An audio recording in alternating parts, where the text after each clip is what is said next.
to the Human Rights Council. And I hope we can make it, notwithstanding the handicap of having as our special envoy for human rights one Philip Ruddock. We have a good story to tell in terms of our achievements in multiculturalism and resettlement, but countries, so many countries, are ganging up to speak against us that they've had to cut their speaking time to a minute. And it's an irony, given the current chair of the Human Rights Council is from Saudi Arabia. But these speeches against Australia will always feature, they inevitably feature, the Australian Guantanamos, Manus and Nauru. I was a bit worried about exaggeration, about hyperbole, about describing them as Australian Guantanamos until I read Stephen Charles, an eminently conservative Victorian Court of Appeal judge, retired, writing in The Age yesterday and calling them concentration camps. I noticed they got an extra 61 million in the budget, and despite the secrecy over their total cost, the department has now admitted that they cost $1 billion a year. I believe other estimates, they cost up to either between $2 and $5 billion a year. So, do we need and can we afford these international millstones round our neck?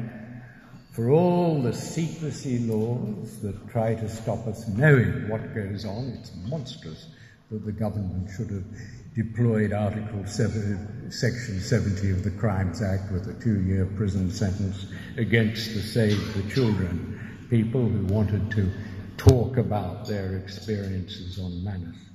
We know enough to know that they're places of hopelessness, that they're not harsh, as the Prime Minister admits, they are deliberately cruel, places of mental torture and physical ill-treatment.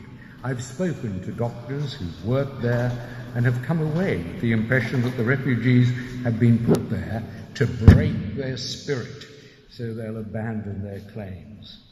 These people are innocent, and it's morally wrong to punish them in the hope that the punishment will somehow deter people smugglers. That means we're punishing the innocent to deter the guilty.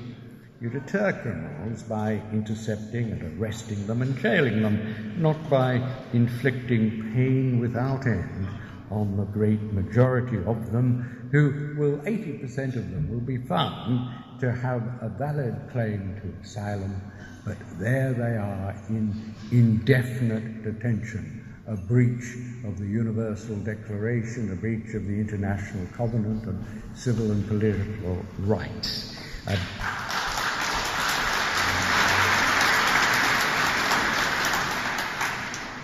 MPs of both parties must understand that it's not worth it. It's not worth it in financial terms. It's not worth it in the damage that has been done to our reputation for respecting human rights. It's not worth in the way it overshadows our achievements in multinationalism and resettlement. We are, after all, the third richest country per capita in the world. Yet, at the Syria Donor Conference, we stumped up only $25 million compared to Germany's $3.6 billion and the UK's $2.5 billion. We're taking, big deal, 12,000 Syrian refugees.